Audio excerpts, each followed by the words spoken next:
Bayaq qeyd elədiyimiz kimi Sabirabadın Güdəcühür kəndində 16 yaşlı qızın qətli yetirilərək kürə atılmasının bəzi detalları məlum olub. Əməkdaşımız Rəşad Vəkiloğlu hadisə yerində olub. Hər iki ailənin üzvləri ilə həmsöhbət olub. Elə vaxtı çox uzatmadan həmin xüsusi sujeti sizə təqdim edirik.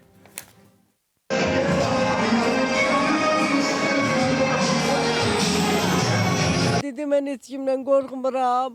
Sən mənə düşmənsən, mən qızı aparacam. 17-ci gündən ölüb, 20-si bizə polis məlumat verib. Son dəfə 2 dəfə getmişəm.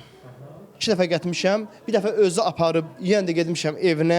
Dünən faciəvi şəkildə qətlə yetirilən Nuranə Ələkbərova 9-cu sinifi bitirdikdən sonra ailə həyatı qurub. Hətta bir il öncə başdan toyuna polis də müdaxilə edib. Lakin toy sona çatdıra biliblər. Mən vallahi elə bir ki, mən yaşını demədilər onu. Mən elə bir yaşa düşmə, 17 yaş demişdilər. Nuranənin qətlə yetirilməsinin qısqancaq zəminində baş verdiyi deyilsə də, lakin Nuranənin ailəsi bu iddiaların əsassız olduğunu bildirir. Ata olaraq valla qaranlıqdır. 16 yaşında qız əxlaqsız ola bilməz, pis yolda ola bilməz, bu həyatı bu ola bilməz. Yəni bu mümkünatı olan bir şey deyil. Faciəvi şəkildə qətlə yetirilmiş Nuranə Ələkbərovanın ailəsi iddia edir ki, qızları az yaşlı olmasına baxmayaraq qaçırılıb. Polisə isə ona görə məlumat verilməyib ki, ailə buna görə təhdid edilib. 2024-də qızım qaçmışdı. Getdik Seyid ailəsi idi. Getdik maraqlandıq, gətirmək üçün getmişdik. Mir Mövsüm ağa dedi ki, ağır söydük, biz buradan qız çıxa bilməz, öz balamdır. Yəni narahat olma. Dedim, yəni qızın yaşı azdır da Seyid. Bunun ərə gedən vaxtı deyil. Qızı vermədilər. Ağır olacaq olduğuna görə biz orqanlara demədik, heç nə demədik. Dəfələrlə biz onun qapısına getdik. O vermədi qızı. Dedim, mən gəlin gətirmişəm, gəlin deyib əndə saxlayacaq. 19-cu günü də bunu aparıb, dögüb, öldürüblər, dırnaqlarını çıxardıblar, faciə ilə öldürüblər. İşgəncə, bəli. Başını çırpıblar, 2 bölüblər, sıfatını buradan belə cırıblar. Mərhumun anası deyir ki, qızı Seyid Rəsuldan ayrılmaq istədiyi üçün onu qaynat evindən at evinə gətirib.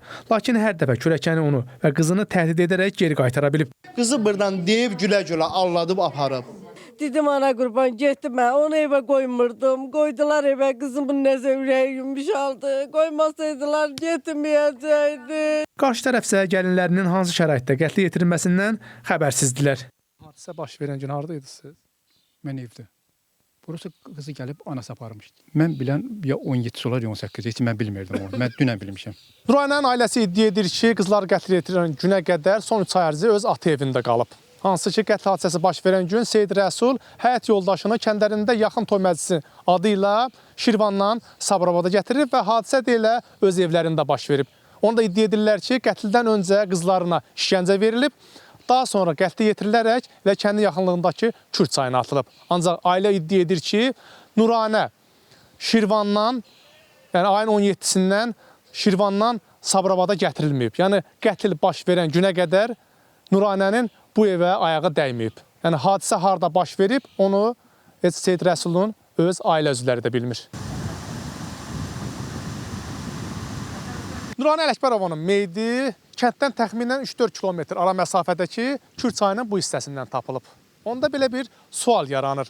Əgər qətl evdə baş verməyibsə, onda Seyid Rəsulla Nuranə kənddən 4-5 kilometr məsafəni bu kanala qədər piyada necə gələ biliblər? Deməli, burada versiya var ki, onlar avtomobillə bu yolu qət ediblər, hansı ki, Seyid Rəsulun avtomobili də yoxdur. Ailə oğlanları ilə mərhum gəlinlərinin arasında kəbinin də olmadığını deyir.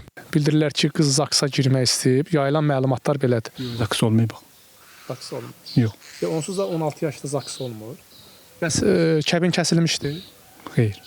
Yaşı düşmədiyi günləri el gözünə toyulub. Çəkiş apardığımız zaman öyrəndik ki, az yaşlı olmasına baxmayaraq Nuranənin ailə həyatı qurmasından Şirvan şəhər İcra Hakimiyyəti də məlumatlı olub. İcra Hakimiyyəti başçısının müavini, İctimai Siyasi və Humanitar Məsələlər Şöbəsinin müdiri Aynur Fərzəliyeva ilə əlaqə saxlamağa çalışdıq, lakin xanım müavin zənglərimizə cavab vermədi. Hazırda faktla bağlı Sabirabad rayon prokurorluğunda araşdırmalar davam etdirilir. Qətlin dəqiq təfərrüatları istintaqın sonunda məlum olacaq. Rəşad Vəkiloğlu, Nadir Cəllov, Space Xəbər, Sabirabad, Şirvan.